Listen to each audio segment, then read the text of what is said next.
मेरा पति इस दुनिया का सबसे अच्छा पति था। मुझे नहीं पता था कि मेरी किस्मत में इतना अच्छा होगा।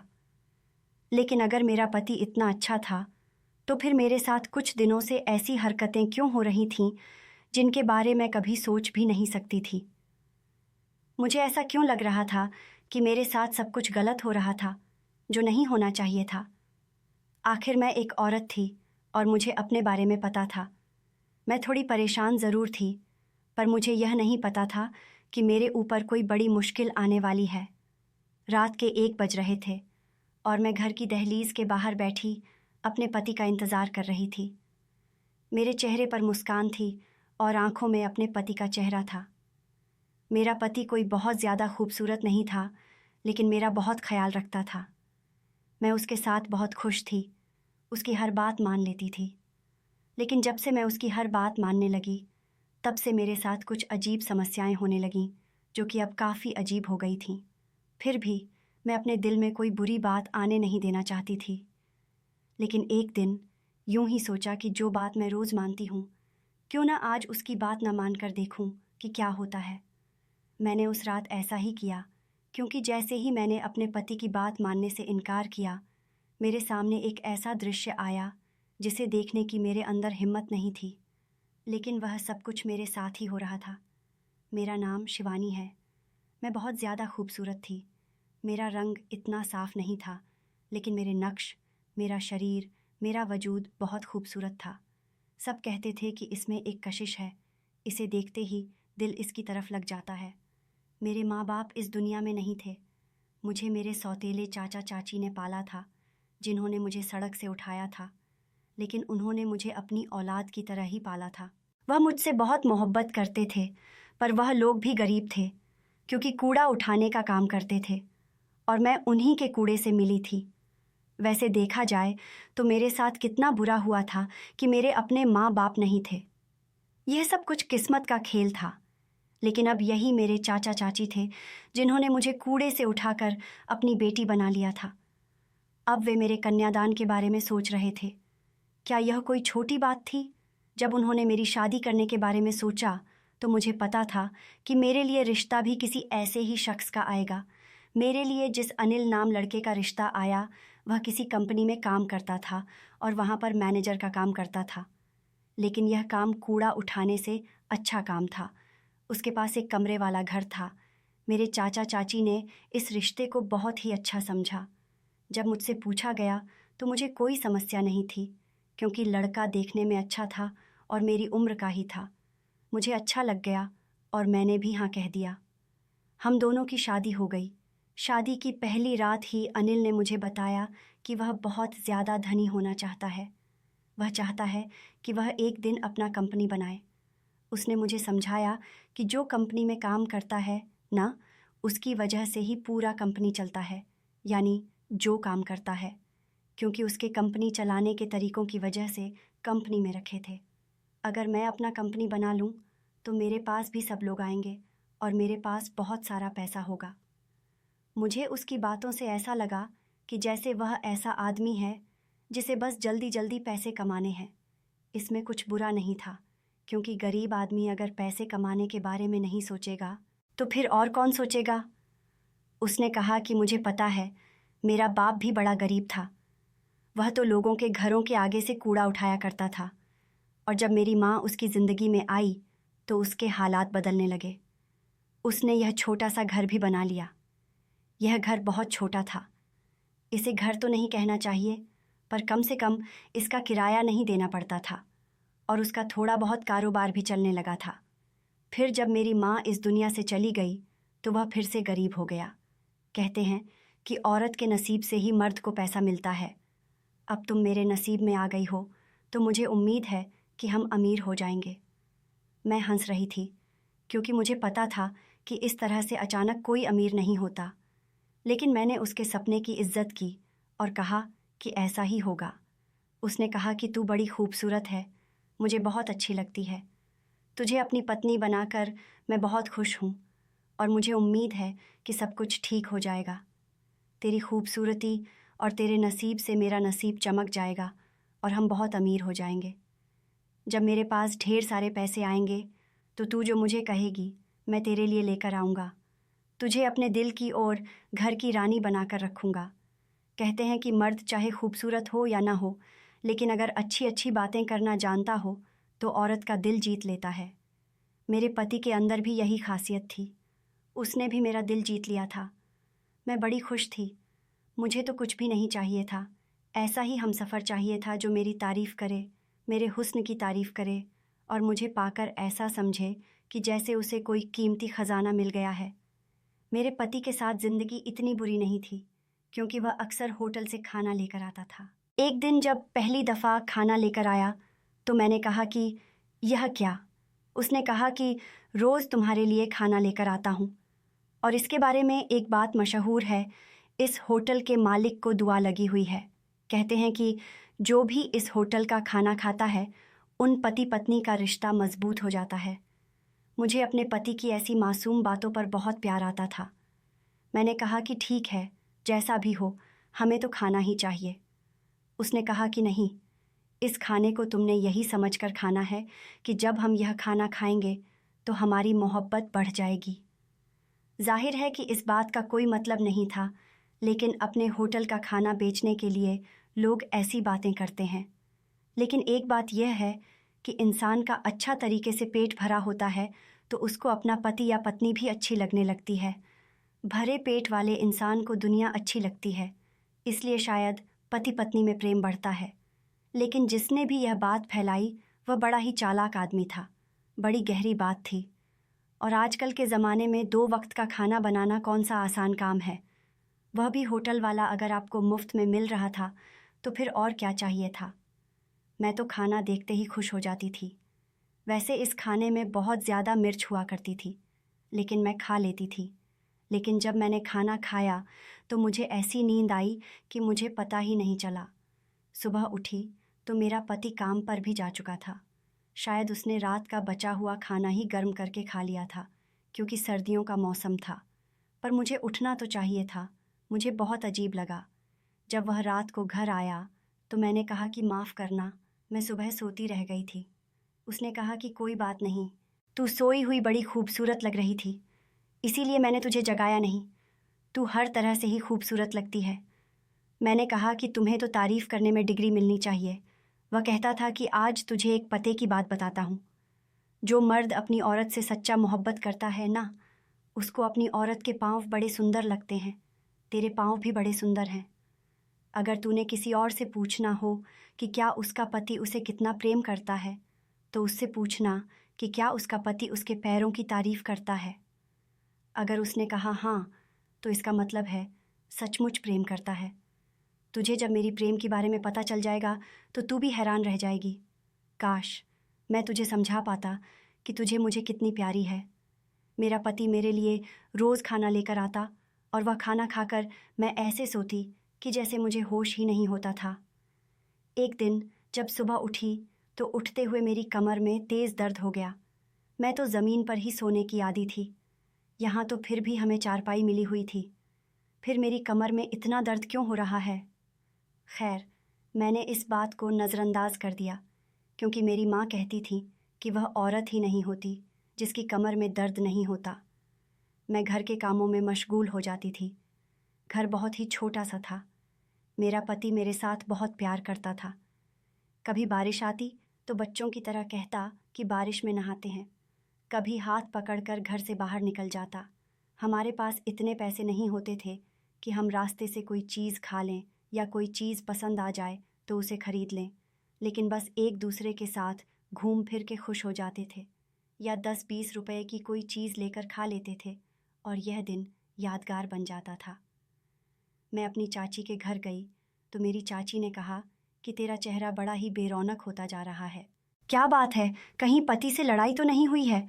मैंने कहा कि उससे कौन लड़ाई करे, वह तो इतना अच्छा इंसान है। मैंने कहा कि मुझे नहीं पता, मैंने तो गौर नहीं किया। मैं तो आजकल इतनी ज़्यादा खुश हूँ कि बता नहीं सकती। पूरा दिन ही खुश रहती हूँ। रात को इतनी सुकून की नींद आती है। मेरी चाची ने कहा कि जिस तरह की बातें कर रही है, इतनी खुशी तेरी शक्ल से तो नज़र नहीं आ रही। तुझे कहीं अंदर अंदर कोई बीमारी तो नहीं हो गई? बुखार तो नहीं रहा तुझे? मैंने कहा कि नहीं, सब कुछ बिल्कुल ठीक है। आप क्यों परेशान होती हैं? मेरी चाची मुतमईन नहीं हुई थी, शायद वह चाची थी इसलिए।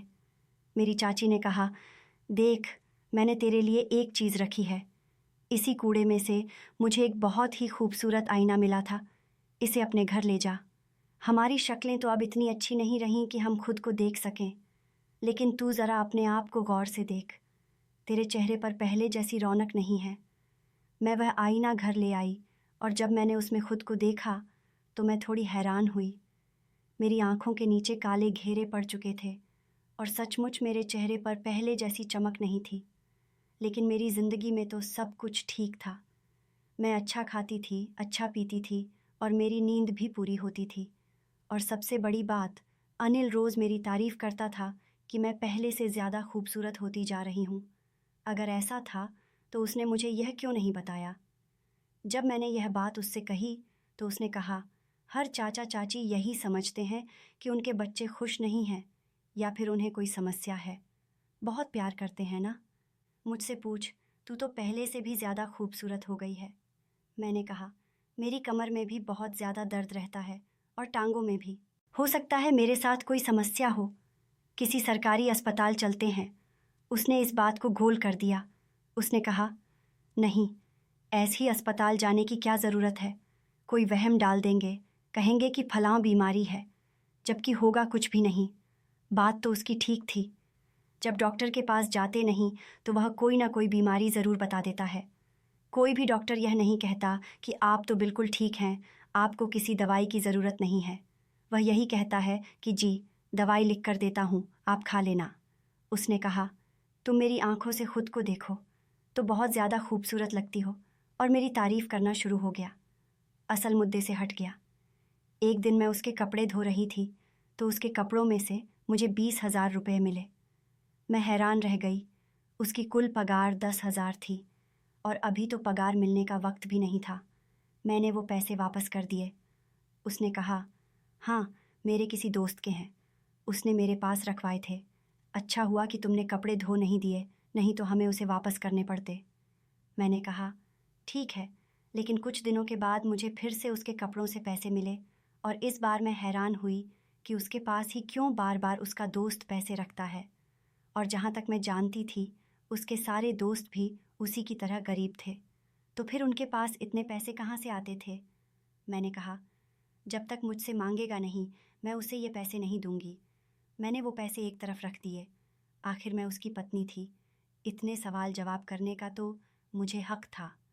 मैं उन पत्नियों में से नहीं जो यह कहती हैं कि पति बस पैसे लेकर आएं और जहाँ से मर्जी लेकर आएं, बस हमारा खाना पीना पूरा करें। मैं तो अपने पति से सवाल ज़रूर करती कि जो पैसे वह घर में लेकर आ रहा है, कहाँ से लेकर आ रहा है? हराम की कमाई है या हलाल की? अगर हमने हराम खाना होता तो हमारे लिए क्या मुश्किल था, लेकिन मेरे पिता इतनी ज़्यादा मेहनत करते थे, धूप हो या सर्दी, कूड़ा उठाया करते थे। इसका मतलब यही था ना कि हमने कभी हराम नहीं खाया था। इसीलिए मेरे अंदर यह सवाल करने की ताकत थी, क्योंकि जो लोग हराम खाते हैं उनके दिल से यह सवाल करने की चाहत भी ख़त्म हो जाती है। उनकी आंखों पर पर्दा पड़ जाता है। मैंने देखा कि अनिल कुछ बेचैनी में फिर रहा था, इधर उधर कुछ तलाश कर रहा था। कहने लगा, तुम्हें मेरे कपड़ों से कोई चीज़ तो नहीं मिली? मैंने कहा, नहीं, मुझे तो कुछ नहीं मिला। उसने कहा, अच्छा, वह कुछ तलाश कर रहा था। मैंने कहा, कुछ खो गया है तो मैं मदद कर दूं। क्या चीज़ गुम हुई है बताओ मुझे, मैं भी तलाश करती हूँ। उसने कहा, ऐसा कुछ नहीं है, लगता है मैं कंपनी में कोई चीज़ भूल आया हूँ और उसको घर में तलाश कर रहा हूँ। 2 दिन गुजर गए, उसने दोबारा मुझसे पैसों के बारे में पूछा ही नहीं। अगर यह किसी के पैसे होते तो वह मुझे तुरंत बता देता कि यह परेशानी है, और कोई अपने पैसे किसी के पास रख के भूल थोड़ी जाता है।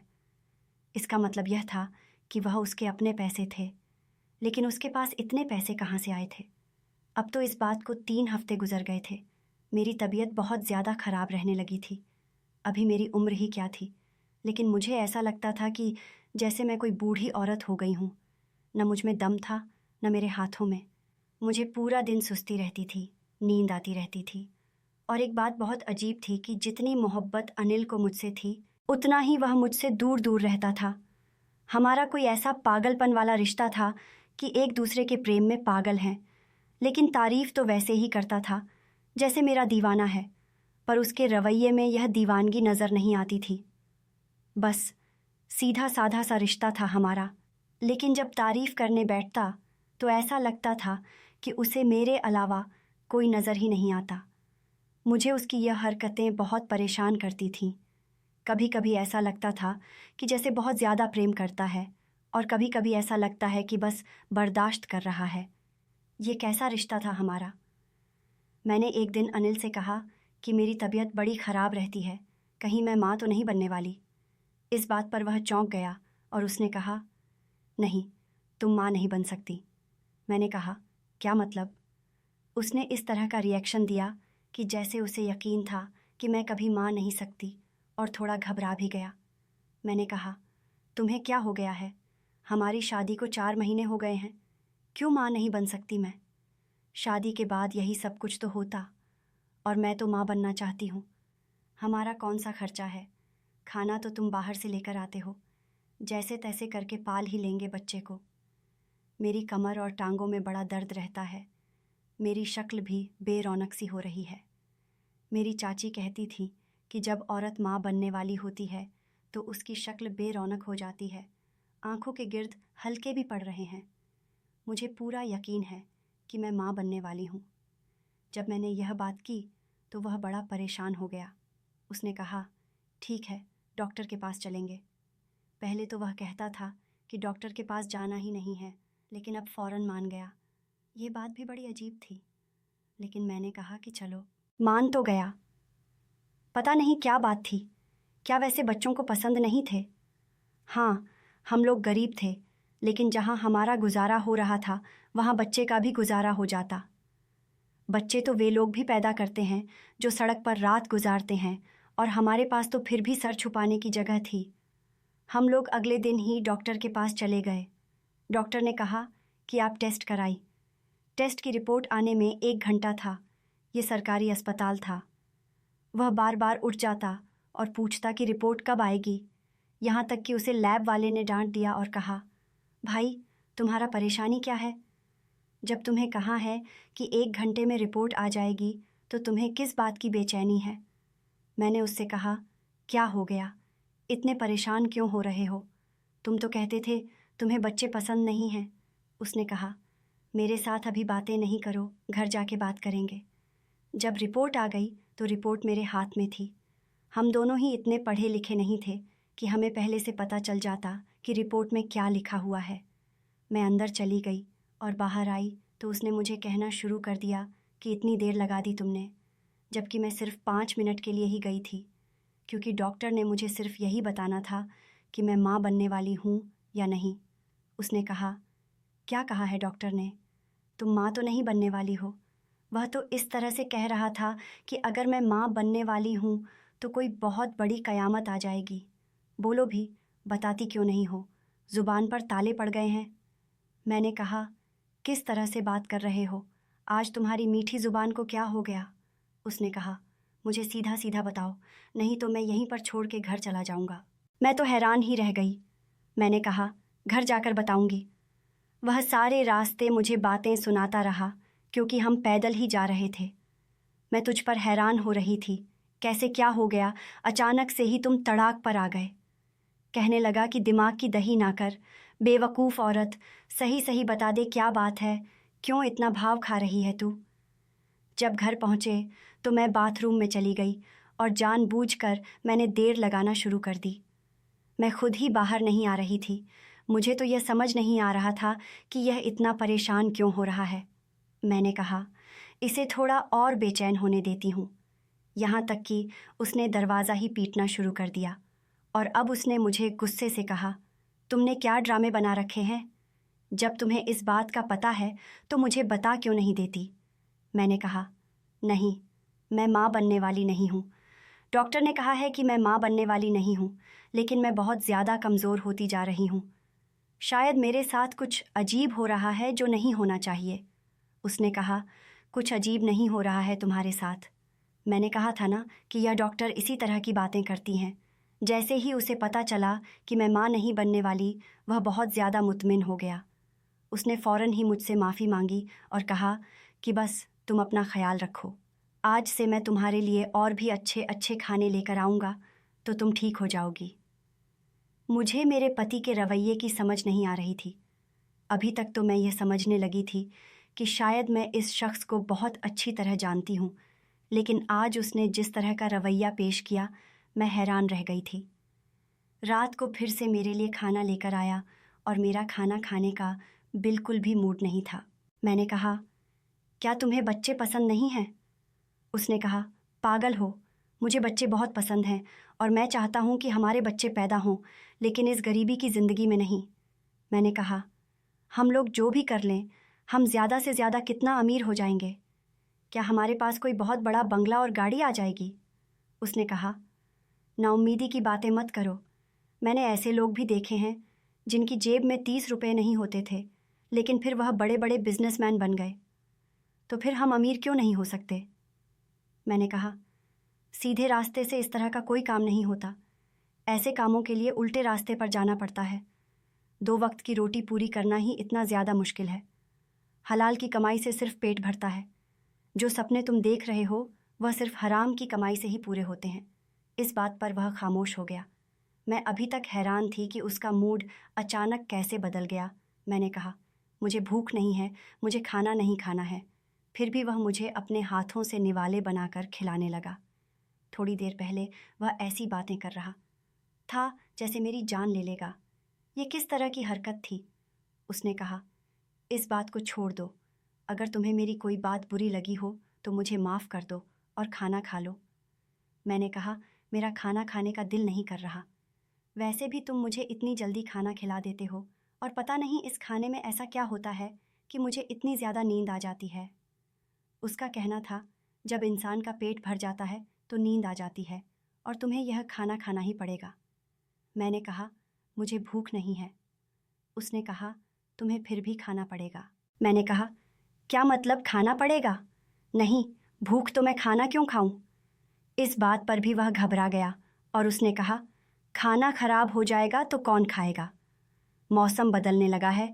तुम्हें पता है कि हमारे पास फ्रिज नहीं है। अगर हमने खाना नहीं खाया तो यह खाना जाया हो जाएगा।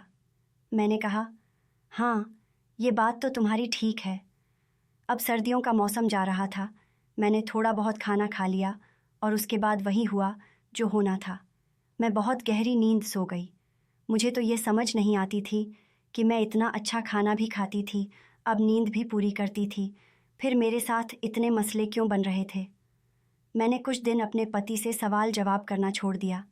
जो वह खाना लाता था मैं चुपचाप खा लेती। जो बात करता उस पर मुस्करा देती तो उसका मूड भी अच्छा हो गया और फिर से वह मेरी तारीफ़ करने लगा। लेकिन मैं उससे कैसे बताती कि मेरे साथ कोई ना कोई परेशानी था। शायद मुझे अंदर ही अंदर की बीमारी ने पकड़ लिया था, जिससे मेरी पहले जैसी हालत नहीं रही थी। डॉक्टर भी यही कह रही थी कि आप अंदर से बहुत ज़्यादा कमज़ोर होती जा रही हैं। उसने तो यह भी कहा था कि तुम्हारा बच्चा तो नहीं होने वाला है, लेकिन अगर इसी तरह तुम्हारी सेहत रही तो तुम्हारा बच्चा होगा भी नहीं। इसलिए अपना बहुत ज़्यादा ख्याल रखो। आहिस्ता आहिस्ता मैं यह नोट करने लगी थी कि जिस दिन मैं खाना खाने से इनकार करती, कहती कि मैंने नहीं खाना या कम खाना खाती, तो मेरा पति मेरे पीछे पड़ जाता था और मेरे साथ लड़ाई झगड़ा करना शुरू कर देता था। कहता था, खाना क्यों नहीं खा रही हो? एक दिन तो ऐसा हुआ कि जब वह खाना लेकर आया तो खाना थोड़ा ख़राब था क्योंकि गर्मी आ चुकी थी। मैंने कहा, ये खाना खाने के काबिल नहीं है। उसने कहा, पेट में जाकर सब कुछ एक जैसा हो जाता है, चुपचाप खा लो। मैंने कहा, मैं ख़राब खाना क्यों खाऊं? पहले ही मेरी तबीयत ठीक नहीं रहती, इसे खाने से मैं बीमार हो जाऊंगी। उसने कहा, थोड़ा सा खा लो, थोड़ा सा खाने से बीमार नहीं होगी। और उसने मुझे वो ख़राब खाना ही खिला दिया। वो खाना इतना ज़्यादा ख़राब तो नहीं था, लेकिन उसकी खुशबू बदल चुकी थी। मैं हैरान थी कि ये मुझे इतना ज़्यादा क्यों खिलाता है और उसका सारा ध्यान खाने पर ही क्यों होता है। अब तो मेरी तबीयत और भी ज़्यादा ख़राब रहने लगी थी। मुझे ऐसा लगता था कि होटल का खाना खाकर मेरा पेट ख़राब हो जाएगा। मैंने उससे कहा कि वो मुझे सब्ज़ी या दाल ला दिया करे, मैं घर पे पका लिया करूँगी। घर का खाना खाने से इंसान बीमार नहीं होता। उसने कहा, घर पे खाना पकाना हो तो सारे सामान पूरे करने पड़ते हैं। तुम्हें पका पकाया खाना मिल रहा है और तुम उसकी कद्र नहीं कर रही हो। फिर तुम्हें मेहनत करनी पड़ेगी। देखो, इस तरह मत करो। फिर कहोगी कि पहले ही अच्छा था, कम से कम खाना तो पका पकाया मिल जाता था। एक दिन मैं अपने पति के बक्से की सफाई करने लगी तो मेरे पैरों तले ज़मीन निकल गई। उसके अंदर तो इतने पैसे थे जितने मैंने अपनी पूरी ज़िंदगी में नहीं देखे थे। मैं हैरान थी कि इतने सारे पैसे उसके पास कहाँ से आए। जब मैंने पूछा तो उसने वहीं जवाब दिया कि मेरे किसी दोस्त ने मेरे पास रखवाए हैं। मैंने कहा, तुम्हारे दोस्त क्या इतने ज़्यादा अमीर हैं और तुम पर कुछ ज़्यादा ही भरोसा नहीं करते? उसने कहा, क्यों, मैं भरोसे के काबिल नहीं हूँ क्या? मैं इस बात पर खामोश हो गई क्योंकि मुझे कुछ गड़बड़ लग रही थी। मुझे आजकल अपने पति की शक्ल देखकर अजीब सा लगने लगा था। ऐसा लगता जैसे कोई बहुत बुरा इंसान है और उसके चेहरे पर नहूसत है। नहूसत मतलब कि एक अजीब सा एहसास है जैसे उसने कोई पाप किया और भगवान भी उसे माफ़ नहीं करेगा। उसकी शक्ल देखकर मुझे आजकल गुस्सा आने लगा था, जबकि कोई ख़ास बात नहीं थी। एक दिन मैंने पक्का इरादा कर लिया कि मैंने आज खाना नहीं खाना, चाहे दुनिया इधर से उधर हो जाए।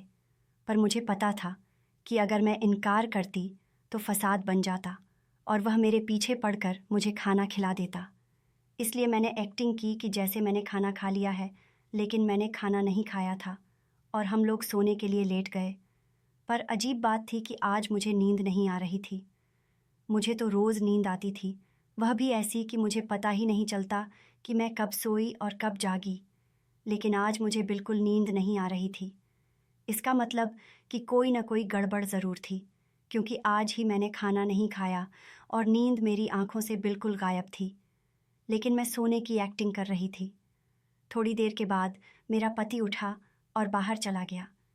मुझे लगा कि बाथरूम में गया है, लेकिन यह देखकर हैरान रह गई कि वह घर से ही बाहर निकल गया था। उस वक्त घर से बाहर उसका क्या काम था? आधा एक गुजरा, वह वापस ही नहीं आया। मैं उठकर बाहर जाने लगी। जब मुझे हलचल की आवाज़ आई तो मैं फिर से सोने का नाटक करने लगी।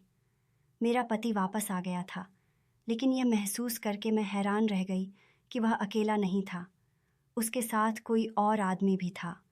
उसने कहा, ये लो सेठ, मैंने वादा किया था, लिस्ट तो बड़ी लंबी थी, लेकिन आपका नंबर जल्दी आ गया, इसलिए एक्स्ट्रा पैसे लूँगा। उसने कहा, जिस दिन मर्ज़ी पैसे ले लेना। ये लोग अजीबोगरीब किस्म की बातें कर रहे थे। ये शख्स कौन था? मेरे कमरे में क्या कर रहा था? मेरा पति उससे क्या बात कर रहा था? ये समझने में मुझे तब आसानी हुई जब मेरा पति कमरे से बाहर चला गया और किसी ने दरवाज़ा बंद कर दिया। कोई मेरे बिस्तर के ऊपर आकर बैठ गया। मैंने आंख खोली तो मेरा पति नहीं था। मैंने चीखना चिल्लाना शुरू कर दिया और करीब पड़ी हुई प्लेट उठाकर उस शख्स के सिर पर दे मारी, क्योंकि वह मेरे करीब आने की कोशिश कर रहा था। उसको चोट लग गई और वह अपनी इज्जत बचाकर वहाँ से भाग गया। मुझे सारी कहानी समझ आ गई थी। मेरा पति कमरे में आया तो मैंने उससे कहा, अच्छा, ये सब कुछ कर रहे थे तुम मेरे साथ? मुझे इस्तेमाल करके तुम अमीर होना चाहते थे? मैंने तुम्हें क्या समझा और तुम क्या निकले? मैं तुम्हें माफ़ नहीं करूँगी। मेरी हालत बहुत बुरी हो चुकी थी। मुझे समझ आ गया था कि क्या कुछ हो रहा था। तभी मेरी तबीयत ख़राब हो रही थी और तभी मेरा पति इस बात को लेकर परेशान था कि मैं माँ तो बनने वाली नहीं थी, क्योंकि अगर मैं माँ बनने वाली होती तो वह बच्चा मेरे पति का तो नहीं होता। मैं वहाँ से आधी रात को ही भाग उठी और अपने घर चली गई। अपने चाचा चाची को यह सब कुछ बता दिया। हम लोग वैसे तो गरीब थे, लेकिन अपनी इज्जत तो नहीं बेच सकते थे। सुबह सुबह ही पुलिस के पास चली गई और पुलिस को भी सब कुछ बता दिया। मेरा पति ज़्यादा से ज़्यादा क्या कर सकता था? मजबूर होकर उसने मुझे छोड़ देने का फ़ैसला कर लिया और पुलिस को भी कुछ देकर बच गया। लेकिन मेरी ज़िंदगी से निकल गया। मेरे साथ जो भी हुआ वह बहुत बुरा हुआ। मैंने उस शख्स को अपना सब कुछ समझा और वह मुझे ही इस्तेमाल कर रहा था। वह खाने में नींद की दवा मिलाया करता था और उसके बाद मेरे लिए ग्राहक लेकर आता था। मैं सोच भी नहीं सकती थी कि वह मेरे साथ ऐसा करेगा। अभी भी उसके बारे में सोचती हूँ तो खून खौलने लगता है। मेरे चाचा चाची भी बहुत परेशान हो जाते और हम गरीब लोग हैं, इतना ही कर सकते थे, इससे ज़्यादा कुछ नहीं कर सकते थे। अब तो किसी पर भरोसा करने का दिल ही नहीं करता।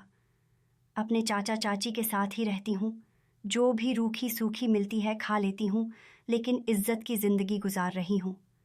काश कि मेरे चाचा चाची ने इतने घटिया इंसान के साथ मेरी शादी ना करवाई होती, लेकिन उन्हें क्या पता था कि यह ऐसा निकलेगा। इंसान के साथ जब तक आप रहते नहीं, आपको पता नहीं चलता कि वह कैसा है। बस जो मेरे साथ हुआ वह किसी के साथ भी ना हो, मेरी तो यही दुआ है। एक बात आप लोग भी याद रखें कि जो भी चीज़ ज़रूरत से ज़्यादा बढ़ जाए वह नुकसान देती है। मेरे पति का मेरी ज़रूरत से ज़्यादा तारीफ़ करना एक धोखा था और मैं समझती थी कि मुझसे बहुत प्रेम करता है और ऐसे धोखे में फंसकर अपना सब कुछ गंवा बैठी। दोस्तों, उम्मीद करती हूँ आपको हमारी कहानी पसंद आई होगी। कहानी पसंद आई है तो वीडियो को लाइक करें, चैनल पर नए हैं तो चैनल को सब्सक्राइब करें और हाँ, नोटिफिकेशन बेल को ज़रूर दबाएं ताकि अगली अपडेट सबसे पहले आपको मिले।